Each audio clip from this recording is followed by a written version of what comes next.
Alright guys, in this video we're going to be talking about something I wasn't expecting to be discussing, but it's a pretty significant thing that's happened over the past couple of days, and PlayStation is involved to a certain extent, even though this topic mostly pertains to Xbox. The reason being is there seems to be some significant misinformation being spread around DRM and the differences between Xbox and PlayStation. So what I wanted to do is just kind of go over the situation here and let you know what's being said, not only to keep everybody updated, but just because I think this is useful information to know. And it does seem like the Xbox fan base at this point in time is really hoping that Microsoft is going to respond to this or do something, anything at all, because it's not a good situation. So before we get into it, do me a favor, hit the like button to help the video out and show it your support. And if you are new here to the channel, consider hitting that subscribe button as well. So going over here to VGC, they have an article where the headline reads, Xbox's online DRM is under fire as some users left unable to play games for the 4th day. So they say here, Xbox's online DRM policy has been criticized after server outages left some console owners unable to launch their purchased games for a 4th day. On Friday, May 6th, Xbox's support team first confirmed that its servers were experiencing a major outage after users complained that they were unable to purchase or launch games or start cloud gaming sessions. On Saturday, the support team claimed it had resolved the issue, only for it to state several hours later that the issues had returned. In total, the support team claimed to have fixed the problem twice this weekend, only for it to seemingly return later. Most recently, Xbox stated at 1:21 a.m. BST on Monday, Switch, the account wrote, "Trust us, we've tested them." They added, if the PlayStation servers go down tomorrow permanently, every single player game you own will work offline almost permanently, provided the console is working and the account was linked. There are a tiny subset of titles that will not. And it continues here by saying Xbox needs to fix their DRM problems. Hand waving won't help. Nobody wins, especially Xbox fans, when all the catalog eventually becomes inaccessible. The outages are potentially embarrassing for Xbox, which has historically promoted the importance of game preservation, most significantly with its extensive backwards compatibility program. The company also famously U-turned on hugely unpopular plans to require an online connection for Xbox One.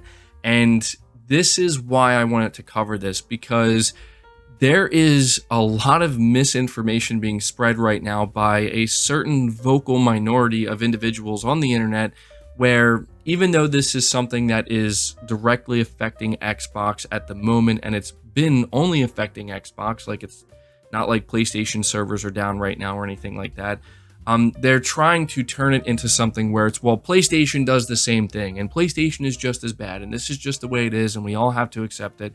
And these people are getting absolutely demolished online, rightfully so, because, you know, we have the individual here, Does It Play, where this, you know, whoever runs this account and whatever they do, they're clearly getting frustrated with this, and they're trying to set the record straight, making it known that no, PlayStation nor Nintendo have DRM this bad. Xbox right now is the only one, and he's trying to encourage Xbox users and players to push back against Microsoft and kind of raise their voices and let it be known that this is something they want to see changed. And to a lot of Xbox fans' credit, I have been seeing that over the past couple of days. As I said, it's a vocal minority that are being addressed here by Does It Play. But this is important because you're talking about ownership, right? And this is the exact reason why people went berserk on Microsoft with the Xbox One and what they were trying to implement. And it seems like they essentially ended up just implementing it anyway, slowly over time, without anybody realizing it. And so it's a little bit messed up that people are out here basically trying to somehow twist this into, well, it's a problem for PlayStation 2 and PlayStation's just as bad, when in reality, you know, these people are making themselves look really foolish because they're getting demolished by people who know for a fact, like, no, that's not the case, right? And I went over to Does It Play, I went over to their Twitter, and, you know, they were just making it known that this is an Xbox issue. He had to quote tweet, I believe, Jez Corden of Windows Central to clarify something, because Jez Corden was making it seem as though, based off of what he knew, I guess, or what information he had, that this was something that's being incorporated at a publisher level, not a platform level. And Does It Play had to correct this by saying, correction needed, this is a Xbox issue. Activision has DRM check-in on a offline single-player game outside of Xbox. Meanwhile, a majority portion of Xbox titles have DRM check-in. They absolutely do not have them on PlayStation or the Switch. Trust us, we've tested them. And again, this is just something that I do appreciate, because I'm not as in the know here, and I was kind of wondering, like, does PlayStation have the same type of DRM? It would seem kind of crazy if they did, and it seems like just absurd to me, this idea that if Xbox's servers are down, if you purchase like a digital game that can be played offline, and you have it downloaded to your console, just because Xbox servers are down, you can't play anything. You're completely locked out. I always kind of thought to myself, that just doesn't seem like something that was ever a problem for PlayStation.